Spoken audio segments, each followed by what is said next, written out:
जय जय जगन्नाथ नमस्कार ओम न्यूज आपण मानक जनाऊँगी संध्या खबर रे हार्दिक अभिनंदन।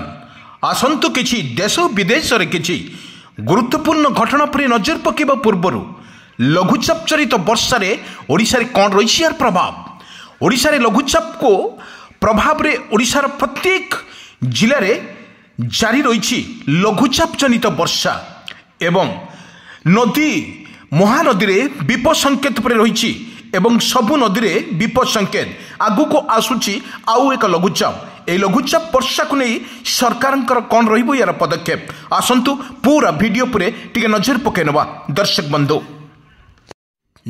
बंधु पाणीपाग विशेषज्ञ तरफरु वर्तमान आउ 2 दिन लगी रहिबो लघुचाप जनित वर्षा।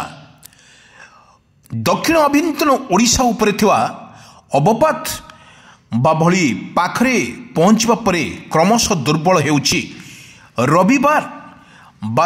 रविवार संध्या सुधा यह आहुरी दुर्बल हो जिवो बोली पाणीपाग विशेषज्ञ तरफरु कह जायछि। 30 तारीख जाए स्वल्परु मध्यम धरणर वर्षा जारी रहिबो। सेपरि उत्तर अंडमान सागर रे उपरे आसंता 30 आड़कू एक घूर्णिबल सृष्टि हेबो। यह प्रभाव रे अक्टोबर 1 तारीख उत्तर संलग्न केंद्रीय बंगोपसागर में आउ एक लघुचाप सृष्टि होबार संभावना रही। आंचलिक पाणीपाग विज्ञान केन्द्र पक्षरु मध्य विज्ञप्ति जारी कर जायछि एवं पूर्वानुमान करिछि आंचलिक पाणीपाग विज्ञान केन्द्र। यह प्रभाव रे दक्षिण ओडिशा उपर ओडिशा उत्तर ओडिशार वर्षार परिमाण बोली केन्द्र पक्षरु मध्य जारी रही। किंतु आमे कही रखुछु आपण माननको किंतु दुई रे राज्यर स्वल्परु मध्यम धरण वर्षा हो पारे। किछि स्थान रे अधिक वर्षा हेबाकु नै सतर्क सूचना जारी करिछि आंचलिक पाणीपाग विज्ञान केन्द्र। 1 तारिख रे हेबाकु थिबा लघुचाप प्रभाव रे पुणी वर्षा बढ़ी पारे किंतु दक्षिण ओडिशार किछि स्थान रे अधिक वर्षा हो पारे। मालकानगिरी कोरापुट रायगड़ा गजपति गंजाम जिले में किछि स्थान रे अधिक वर्षा हो पारे किंतु उपकूल ओडिशा से सह वर्षा मध्य हो पारे बोली आकलन करिछि पाणीपाग विभाग। 2 एवं 3 तारिख रे दक्षिण ओडिशा रे अनेक स्थान रे वर्षा हेबो बोली पाणीपाग विभाग तरफरु जारी कर जायछि। दर्शक बंधु वर्तमान जो लगान वर्षा फल ओडिशा रे बेहाल परिस्थिति किंतु आमे आपण मानकु किछि दृश्य नहीं जाउछु। संध्यार दृश्य लघुचाप जनित वर्षार परिमाण कमी जाइथिले पद्य पवनर बेग अधिक रही एवं 30 ରୁ 40 किलोमीटर हल्का पवन बहुची किंतु स्मृति रही जाइछि अनेक जिले में। लगान वर्षा फल क्षेत्र पाचिला धान रे आंठुए पानी क्षेत्र भासुची पाचिला धान चाषी पो आखिरे निद नाही। किंतु दर्शक बंधु आमे कही रखुचु लगान वर्षा फल ओडिशा रे लागी रही तुहाकु तुहा वर्षा फल अनेक क्षतिग्रस्त होइछि चाषी कूल। अनेक जिले में आंठुए पानी लोक माने धान चाष जो करथिले साहा मध्य पानी उछुला पानी रही।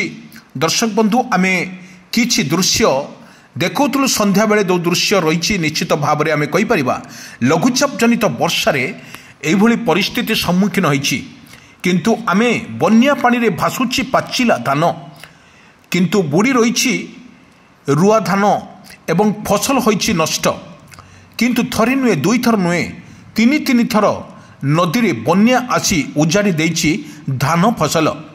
केन्द्रापड़ा जिलार एक मर्सागाई ब्लॉक अंतर्गत जो भाव में ग्राम पंचायत रे किंतु एभली भाव में परिस्थिति मध्य सम्मुखीन सामना को आसी। दर्शक बंधु आमे कही रखुचु आपण मानकु जो भाव में वर्षा एवं लगान वर्षा फल लघुचाप सेप्टेम्बर मासरे जो भाव में लघुचाप फल अनेक क्षयक्षति हो सारा पर वर्तमान जो लघुचाप जनित वर्षा रही ओडिशा पर ताहा मध्य किछि धान नष्ट करिछि एवं एही परिप्रेक्षी रे निज गाँव में प्रभावित होउथुबा लुणा एवं करांडिया नदी रे चलित वर्ष 3 थर बन्या आसी बन्यार धान फसल मध्य क्षतिग्रस्त होइछि। 2टी नदीर ମିଳନସ୍ଥଳୀରେ ଥିବା ଏବଂ ଯେଉଁଭଳି ଭାବରେ ପାଟନା ପକ୍ଷ ରହିଛି ପ୍ରାୟ 200 ହେକ୍ଟର ଜମିରେ ମଧ୍ୟ ଧାନ ପାଚିଲା ଧାନ ଗୁଡ଼ିକ ନଷ୍ଟ ହୋଇଛି। କିନ୍ତୁ ଦର୍ଶକ ବନ୍ଧୁ ଲଗାଣ ବର୍ଷା ଫଳରେ ଓଡ଼ିଶାରେ ବର୍ତ୍ତମାନ କ'ଣ ରହିବ ୟାର ପରିସ୍ଥିତି ଏବଂ ଯେଉଁଭଳି ଆଗକୁ ଆସୁଛି ଆଉ ଏକ ଲଘୁଚାପ, ଏହି ଲଘୁଚାପକୁ ନେଇ ସରକାରଙ୍କର ମଧ୍ୟ ସବୁ ଜିଲ୍ଲାପାଳମାନଙ୍କୁ ମଧ୍ୟ ଚିଠି କରିଛନ୍ତି ଏବଂ ତାହା ମଧ୍ୟ ରହିଛି ଏବଂ କିପରି ଭାବରେ ମୁକାବିଲା କରାଯାଇପାରିବ ଏବଂ ସେଥିପାଇଁ ସରକାର ସବୁବେଳେ ପାଇଁ ପ୍ରସ୍ତୁତ ରହିଛନ୍ତି। କିନ୍ତୁ ଆମେ ଗୋଟିଏ କଥା କହିବାକୁ ଯେଉଁଭଳି ଅକ୍ଟୋବର ବର୍ତ୍ତମାନ ସେପ୍ଟେମ୍ବର ଅକ୍ଟୋବର ମାସ ଆସିଲେ ସମସ୍ତଙ୍କ ମନରେ ଟିକେ ଭୟଜାତ ହୁଏ, କାରଣ ଅକ୍ଟୋବର ମାସରେ ପ୍ରବଳ ବାତ୍ୟାର ଭୟ ଥାଏ। ଦର୍ଶକ ବନ୍ଧୁ ଆମେ କହି ରଖୁଛୁ ଏଥିପାଇଁ ପୂର୍ବରୁ ଯେଉଁଭଳି ଲଘୁଚାପ ଜନିତ ବର୍ଷାରେ ଓଡ଼ିଶାରେ ବର୍ତ୍ତମାନ ବେହାଲ ପରିସ୍ଥିତି ସୃଷ୍ଟି ହୋଇଥିଲା ତା ନିଶ୍ଚିତ ଭାବରେ ଆପଣଙ୍କର ମନେ ଥିବ କିପରି ଭାବରେ ଫାଇଲିନ୍ କୁହନ୍ତୁ, ହୁଡ଼ୁହୁଡ଼ କୁହନ୍ତୁ, ବିଭିନ୍ନ ପ୍ରକାର ଯେଉଁ ଲଘୁଚାପ ଜନିତ ବତ୍ୟା ଏବଂ ତାପରେ ବାତ୍ୟା ଅନୁଭୂତ ହେଉଥିଲା ଏବଂ ବନ୍ୟାର କିଛି କ୍ଷୟଗ୍ରସ୍ତ ହେଉଥିଲା। କିନ୍ତୁ ଅକ୍ଟୋବର 1ରେ ପୁଣି ଏକ ଲଘୁଚାପ ସୃଷ୍ଟି ହେବାର ସମ୍ଭାବନା ଅଧିକ ଥିବାରୁ ବର୍ତ୍ତମାନ ତାହା ସରକାରଙ୍କ ତରଫରୁ ମଧ୍ୟ ହାଇ ଆଲର୍ଟ ମଧ୍ୟ କରାଯାଇଛି। କେଉଁ ଜିଲ୍ଲାକୁ କେତେ ପରସେଣ୍ଟ ବର୍ଷା ହେବ ସେଥିପାଇଁ ପୁରା ପ୍ରସ୍ତୁତ ରହିଛି ସରକାର। କିନ୍ତୁ ପୁଣି ଏକ ଲଘୁଚାପକୁ ନେଇ ସରକାର କେତେ ପ୍ରସ୍ତୁତ ଅଛନ୍ତି ତାହା ଆମେ ନିଶ୍ଚିତ ଭାବରେ ଜାଣିବା। ପୁଣି ଏକ ଲଘୁଚାପ ଏହିସବୁ ଜିଲ୍ଲାରେ ପ୍ରବଳ ବର୍ଷା ୟେଲୋ ୱାର୍ଣ୍ଣିଂ ଜାରି କରିଛି ଆଞ୍ଚଳିକ ପାଣିପାଗ ବିଜ୍ଞାନ କେନ୍ଦ୍ର। ଫିକା ପଡ଼ିପାଗେ ପାର୍ବଣ ଋତୁ 30 ବେଳକୁ ଉତ୍ତର ଆଣ୍ଡାମାନ ସାଗରରେ ଆଉ ଏକ ଘୂର୍ଣ୍ଣିବଳୟ ସୃଷ୍ଟିକୁ ନେଇ ଆଞ୍ଚଳିକ ପାଣିପାଗ ବିଭାଗ ପକ୍ଷରୁ ପୂର୍ବାନୁମାନ କରାଯାଇଛି। ଏହାର ପ୍ରଭାବରେ ରାଜ୍ୟର ଅକ୍ଟୋବର 1ରୁ ବର୍ଷାର ପରିମାଣ ବଢ଼ିବ ନେଇ ଅନୁମାନ କରାଯାଇଛି। ଆଞ୍ଚଳିକ ପାଣିପାଗ ବିଭାଗର ନିର୍ଦ୍ଦେଶିକା ମନୋରମା ମହାନ୍ତି ମଧ୍ୟ କହିଛନ୍ତି। କିନ୍ତୁ ସେ ମଧ୍ୟ ଆହୁରି କହିଛନ୍ତି କିନ୍ତୁ ନିର୍ଦ୍ଦେଶିକା ସୂଚନା ଅନୁସାରେ 1 ତାରିଖରେ ଉତ୍ତର ସଂଲଗ୍ନ କେନ୍ଦ୍ରୀୟ ବଙ୍ଗୋପସାଗର ଉପରେ ଲଘୁଚାପ ସୃଷ୍ଟି ହେବାର ସମ୍ଭାବନା ରହିଛି, ଫଳରେ ରାଜ୍ୟରେ ପ୍ରବଳ ବର୍ଷା ସମ୍ଭାବନା ରହିଛି। ଅନ୍ୟପକ୍ଷରେ କେନ୍ଦ୍ରୀୟ ବଙ୍ଗୋପସାଗରରେ ସୃଷ୍ଟି ହେଉଥିବା ଅବପାତ ଆଭ୍ୟନ୍ତରୀଣ ଓଡ଼ିଶା ଏବଂ ଆଭ୍ୟନ୍ତରୀଣ ଓଡ଼ିଶାରେ ସକ୍ରିୟ ରହିଛି। ଏହା ଆସନ୍ତା 24 ଘଣ୍ଟାରେ ଦୁର୍ବଳ ହୋଇ ଏକ ସୃଷ୍ଟି ଚିହ୍ନିତ ଲଘୁଚାପରେ ପରିଣତ ହେବ ବେଳେ ଲଘୁଚାପ ପ୍ରଭାବରେ ଆହୁରି 24 ଘଣ୍ଟା ରାଜ୍ୟରେ ପ୍ରବଳ ବର୍ଷା ସମ୍ଭାବନା ରହିଛି। ସାରା ଓଡ଼ିଶାରେ ବିଜୁଳି ଘଡ଼ଘଡ଼ିକୁ ନେଇ ୟେଲୋ ୱାର୍ଣ୍ଣିଂ ଜାରି କରିଛି ଆଞ୍ଚଳିକ ପାଣିପାଗ ବିଜ୍ଞାନ। ବର୍ତ୍ତମାନ ରବିବାର ବା ଆଜିରେ ରାଜ୍ୟର କିଛି ସ୍ଥାନରେ ହାଲକାରୁ ମଧ୍ୟମ ଧରଣର ବର୍ଷାର ହେବାର ମଧ୍ୟ ଥିବାବେଳେ କିନ୍ତୁ ଉପକୂଳ ଓଡ଼ିଶାରେ ବାଲେଶ୍ୱର, ଭଦ୍ରକ, ଯାଜପୁର, କେନ୍ଦ୍ରାପଡ଼ା, କଟକ, ଜଗତସିଂହପୁର, ପୁରୀ, ଖୋର୍ଦ୍ଧା, ନୟାଗଡ଼, ଗଞ୍ଜାମ, ଗଜପତି, କଟକ ଏହି ଜିଲ୍ଲାରେ ପ୍ରବଳ ବର୍ଷାକୁ ନେଇ ୟେଲୋ ୱାର୍ଣ୍ଣିଂ ଜାରି କରିଛି ଆଞ୍ଚଳିକ ପାଣିପାଗ ବିଜ୍ଞାନ କେନ୍ଦ୍ର। ବର୍ଷା ସମୟରେ 30ରୁ 40 କିଲୋମିଟର ବେଗରେ ପବନ ବହିବାର ସମ୍ଭାବନା ରହିଛି। କିନ୍ତୁ ଅକ୍ଟୋବର 4 ପର୍ଯ୍ୟନ୍ତ ରାଜ୍ୟରେ ବର୍ଷା ଜାରି ରହିବ ବୋଲି ମଧ୍ୟ କହିଛନ୍ତି ମନୋରମା ମହାନ୍ତି। କିନ୍ତୁ ଆମେ ଦର୍ଶକ ବନ୍ଧୁ ଆମେ କହି ରଖୁଛୁ ଲଗାଣ ବର୍ଷା ଫଳରେ ଓଡ଼ିଶାରେ ବର୍ତ୍ତମାନ ବେହାଲ ପରିସ୍ଥିତି ସୃଷ୍ଟି ହୋଇଛି।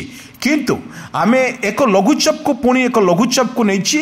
ଓଡ଼ିଶାର ନଦୀମାନଙ୍କର ବିପଦ ସଂକେତ ତଳେ ଅଛି କିନ୍ତୁ ଜଳସ୍ତର ତେଣୁ କୌଣସି ପ୍ରଭାବ ବନ୍ୟା ପରିସ୍ଥିତି ନାହିଁ। କିନ୍ତୁ 1 ତାରିଖ ଦିନେ ଯେଉଁଭଳି 1ରୁ 4 ତାରିଖ ପର୍ଯ୍ୟନ୍ତ ଓଡ଼ିଶାରେ ପ୍ରବଳ ବର୍ଷାକୁ ନେଇ ସତର୍କ ସୂଚନା ଜାରି କରିଛି ଆଞ୍ଚଳିକ ପାଣିପାଗ ବିଜ୍ଞାନ କେନ୍ଦ୍ର। ଆମେ ଆପଣମାନଙ୍କୁ କହି ରଖୁଛୁ ଯେଉଁଭଳି ଭାବରେ ଓଡ଼ିଶାରେ ରହିଛି ଲଘୁଚାପ ଏବଂ ଲଘୁଚାପ ଜନିତ ବର୍ଷାରେ ପ୍ରଭାବରେ ଓଡ଼ିଶାରେ ପ୍ରତ୍ୟେକ ଜିଲ୍ଲା ବାଲେଶ୍ୱର, ଭଦ୍ରକ, ପୁରୀ, ଗଞ୍ଜାମ, ଗଜପତି, ରାଉରକେଲା, ଢେଙ୍କାନାଳ, ପାରାଦୀପ ଏହି ସ୍ଥାନମାନଙ୍କରେ ଅଧିକ ପରିମାଣରେ ବର୍ଷା ହେବାକୁ ନେଇ ସତର୍କ ସୂଚନା ଜାରି ମଧ୍ୟ କରିଛି ଆଞ୍ଚଳିକ ପାଣିପାଗ ବିଜ୍ଞାନ କେନ୍ଦ୍ର। ଦର୍ଶକ ବନ୍ଧୁ ଆମେ ଗୋଟିଏ କଥା କହିପାରିବା, ଲଗାଣ ବର୍ଷା ଫଳରେ ଓଡ଼ିଶାରେ କ'ଣ ରହିବ ୟାର ସ୍ଥିତି। ସରକାରଙ୍କର ସବୁ ଜିଲ୍ଲାପାଳମାନଙ୍କୁ ମଧ୍ୟ ଦିଆଯାଇଛି ଚିଠି ଏବଂ ପ୍ରତ୍ୟେକ ଜିଲ୍ଲାପାଳମାନଙ୍କୁ ମଧ୍ୟ ଚିଠି କରାଯାଇଛି।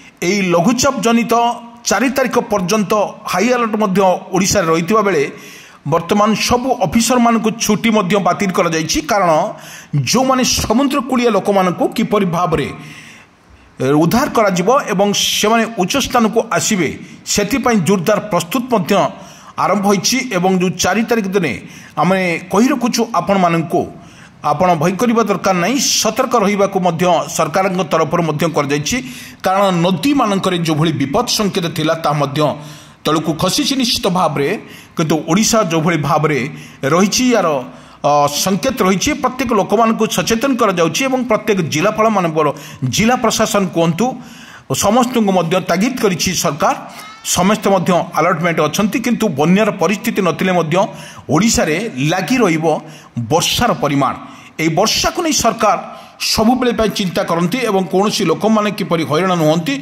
से पूरा प्रस्तुति मध्य सरकार अच्छी किछि दृश्य आम आपण मानक देखौछु संध्यार अनेक जिलार किछि दृश्य मध्य वर्षा रही वर्षा बर्तमान ओडिशा रे रही भद्रक रे सबुठ आम किछि दृश्य आम नौछु भद्रक रे ए दृश्य देखौछु भद्रक रे किपरि भाव रे वर्षा रही ए वर्षार बेहाल परिस्थिति मध्य सृष्टि होइछि आमे निजे सचेतन रहिबा पय अनुरोध करा जायछि।